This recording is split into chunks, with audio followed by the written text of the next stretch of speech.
প্রতিনিয়ত সমাজের রূপ বদলাচ্ছে।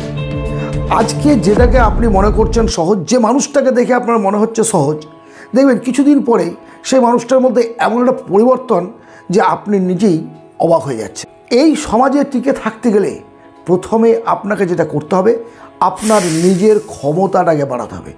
হাউ টু ইমপ্রুভ ইউর পাওয়ার। ক্ষমতা মানে আমি বাহুবলের কথা বলছি না। আপনার ব্রেন, বুদ্ধি, বডি ল্যাঙ্গুয়েজ, কথা বলা সমস্ত কিছুর ওপর নির্ভর করবে। দেখুন, প্রত্যেকটা মানুষ কিন্তু ইউনিক। কিছু মানুষ দেখুন স্ট্রেংথফুল, তাকে দেখে প্রত্যেকে সমীহ করে চলে। কেন? তার মধ্যে কি এমন বিশেষ কিছু পাওয়ার আছে? যে পাওয়ারের জন্য অবশ্যই পাওয়ার আছে। আর কিভাবে আপনি সেই পাওয়ারটি তৈরি করবেন, কিভাবে নিজেকে একজন শক্তিশালী মানুষ রূপে সমাজে মেলে ধরবেন, তারই 6টি পয়েন্ট নিয়ে আপনাদের সঙ্গে আমি আজকে আলোচনা করব। Those are very important point. এই প্রত্যেকটা পয়েন্টের মূল্য অত্যন্ত বেশি, অত্যন্ত গুরুত্বপূর্ণ। বন্ধু, সমাজে মাথা উঁচু করে যদি বাঁচতে হয়, নিজের সম্মানটাকে নিজে তৈরি করুন, নিজের ব্যক্তিত্ব তৈরি করুন। আসুন প্রকৃত বিষয়ের মধ্যে আমরা প্রবেশ করি। How to improve your power. First পয়েন্টটি হচ্ছে মেডিটেশন। মেডিটেশন নিয়ে এখন আপনি ইউটিউবে সার্চ করলে হাজার হাজার ভিডিও পেয়ে যাবেন। কেন মেডিটেশনের এত গুরুত্ব, কেন মেডিটেশনের প্রয়োজন? মেডিটেশন কি? মেডিটেশন নিয়ে আমি এর আগে ভিডিও করেছি, সেই ভিডিওতে বলেছি। দেখুন, যদি আপনার নিজের মনকে কন্ট্রোল করতে হয়, মনকে একাগ্রতার মধ্য দিয়ে নিয়ে আসতে হয়, তাহলে আপনাকে শ্বাস প্রশ্বাসের ব্যায়াম করতে হবে। গোদা বাংলায় শ্বাস প্রশ্বাসের ব্যায়ামকে বলা হয় মেডিটেশন। একটা নির্জন স্থানে বা ঘরের মধ্যে বসে জোরে জোরে শ্বাস টানুন, ধীরে ধীরে শ্বাস ছাড়ুন। সেই সময়ের মধ্যে সমস্ত রকমের চিন্তা মুক্ত থাকার চেষ্টা করুন। That is the meditation. এর ফলে কী হয়? মনের একটা পাওয়ার বাড়ে। মনের পাওয়ার বাড়লে কী হবে? সঠিক চিন্তা করতে পারবেন, ধীর স্থির হবেন, ক্রোধ রাগটাকে আপনি কমাতে পারবেন। মন প্লাস শরীর ইজুকাল টু পরিশ্রম। পরিশ্রম আপনি যখন সঠিক করবেন, সাফল্য আসতে বাধ্য। একে অপরের পরিপূরক।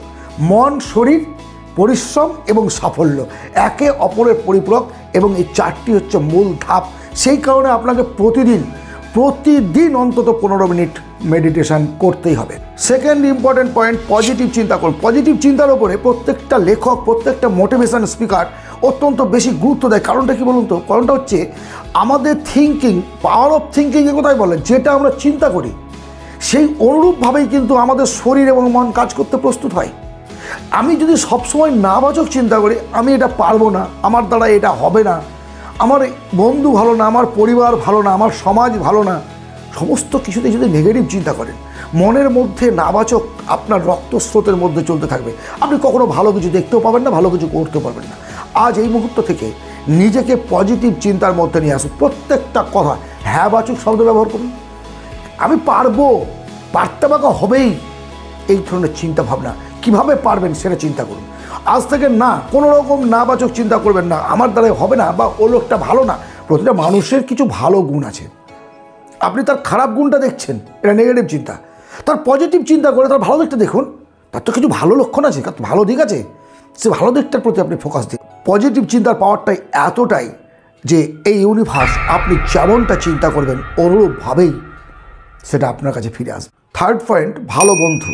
বন্ধু আবার খারাপ হয় নাকি? কেমন ধরনের কথা বলছেন দাদা? বন্ধু খারাপ হয় না?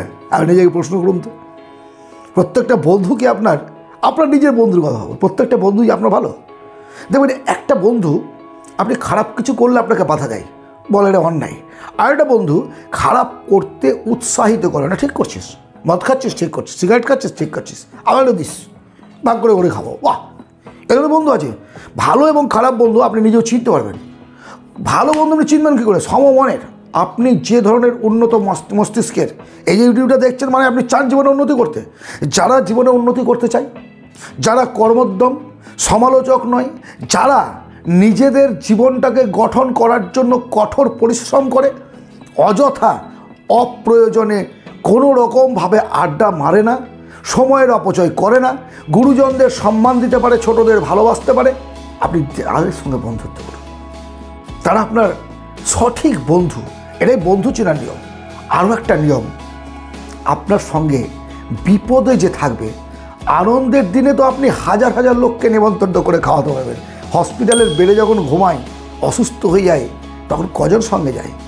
কজন আপনার সঙ্গে শ্মশানে যায়? কজন আপনার সঙ্গে গোরস্থানে যায় আপনার পরম আত্মীয়কে কাউকে যখন ওখানে নিয়ে যেতে হয়।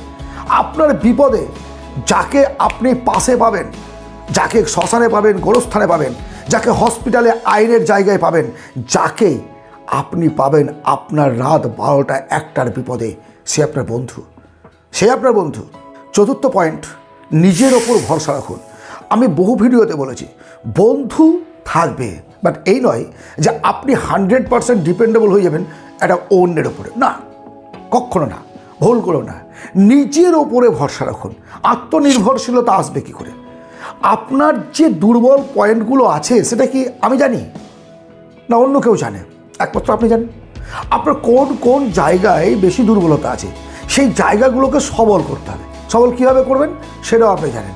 যে আমার যদি, আমি ধরুন অঙ্কে ভালো না, ভালো হতে গেলে কী করতে হবে? অঙ্কটাকে বেশি করে প্র্যাকটিস করতে হবে। অর্থাৎ একটা প্রয়োজন হলে ম্যাথের টিচার নিতে হবে। আপনার যে যে জায়গাগুলো প্রলেপ দেওয়ার দরকার সেগুলো আপনি ঠিক করুন। আমি পারবো না, হবে না, আমি দুর্বল, এ ধরনের কথা কিন্তু চলবে না। আত্মনির্ভরশীলতা তখনই আসে যখন আপনি কোনো কঠিন কাজ করতে পারবেন, তখন প্রত্যেকটা কাজকেই আপনার মনে হবে ইজি। আর এই কঠিন কাজটাকে প্রথমে কঠিন মনে হলেও যখন পেশেন্স, ধৈর্য সহকারে সেই কাজটাকে বারবার করতে থাকবেন তখন ইজি হয়ে যাবে। নিজেকে আত্মনির্ভরশীল করতে হলে স্বনির্ভরের ওপরে বই পড়তে হবে, প্রচুর বই পড়ুন প্রতিদিন। আমাকে আমার একজন প্রিয় ফলোয়ার প্রশ্ন করেছেন, স্যার প্রতিদিন কি বই পড়া উচিত? ইয়েস, প্রত্যেক দিন। কতটা বই পড়ব? কতটা বই পড়তে হবে প্রতিদিন? কোনো লিমিটেশন নেই। আপনাকে যতক্ষণ ভালো লাগবে ততক্ষণ আপনি পড়ুন, জোর করে পড়তে হবে না। আজকে 1 পাতা পড়তে ভালো লাগছে 1 পাতা পড়ুন, কালকে যদি আপনার 15 পাতা পড়তে ইচ্ছে করে আপনি 15 পাতা পড়ুন। প্রতিদিন কিন্তু একটা নির্দিষ্ট টাইম করে আপনাকে বই পড়তেই হবে, কারণ জ্ঞানটা আপনি পাবেন কোথা থেকে? মুখোশ পরে মানুষ ঘুরে বেড়াচ্ছে, আমরা মুখোশধারী। আমি কখনোই আপনাকে আমার গোপন তথ্য দেব না। তো সেই গোপন তথ্যটা একটা মানুষের জীবনী থেকে পাবেন। একটা মানুষ একটা বই লিখে তার সারা জীবনের অভিজ্ঞতা তার বই থেকে পাওয়া যায়। কাউকে যদি জানতে হয়, কারো সম্পর্কে যদি আপনি ডিটেলস জানতে চান, তাহলে আপনাকে বই পড়তে হবে, অবশ্যই বই পড়তে হবে। পঞ্চম পয়েন্ট, কথা বলার কৌশল। এই সমাজে আপনি কোনো অনুষ্ঠান বাড়িতে গিয়েও দেখেছেন বা সমাজে দেখেছেন, কিছু মানুষের কথা শুনতে খুব ভালো লাগে, আবার কিছু মানুষের কথা, ভালো কথা, ও শুনতে খারাপ লাগে। কেন? অর্থাৎ এটা একটা আর্টস। এই আর্টসটাকে তৈরি করুন। আজ থেকে কোনোভাবে গলা উঁচু করে কথা বলবেন না, নরম গলায় কথা বলার চেষ্টা করুন, ধীরে ধীরে কথা বলার চেষ্টা করুন। অত্যন্ত দ্রুততার সঙ্গে বললে শ্রোতা হয়তো বুঝতে পারবেন না। খুব দ্রুত বলাও খারাপ, আবার খুবই ধীরে একটা কথা বলার পরে কয়েক সেকেন্ডের গ্যাপ নিয়ে তারপরে আবার একটা কথা শুরু করছেন, এনার্জি লস হবে। তাহলে এই আর্টটা আপনাকে শিখতে হবে।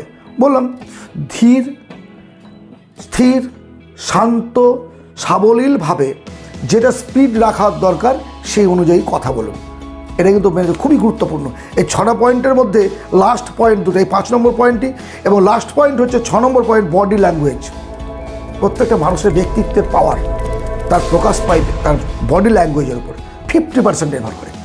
আপনার 50% কথা বলা, আপনার ব্যবহার, এডুকেশন, সমস্ত কিছুর উপর, কিন্তু বাকি 50%টা পুরো বডি ল্যাঙ্গুয়েজের উপর।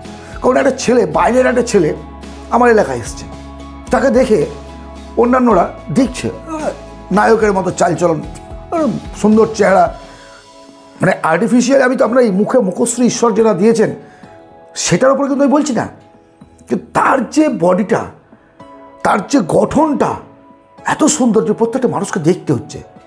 আচ্ছা, এটা কি তৈরি করা যায়? ইয়াস, কিছুটা বংশগত সঙ্গে আছে, বংশগতভাবে সেটা আসে কিছুটা, বাট এটাকে তৈরি করা যায়।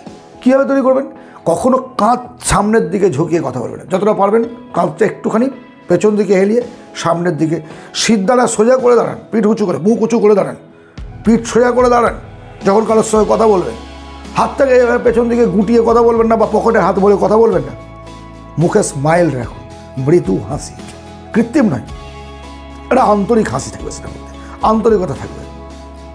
দেখবেন আপনার বডি ল্যাঙ্গুয়েজ, আপনার কথা বলার ধরন এবং আর যে 4টি কথা আমি আপনাকে বললাম সেগুলো আপনি মেনটেন করুন। আপনার পাওয়ার বাড়তে বাধ্য। 1 মাস প্র্যাকটিস করুন।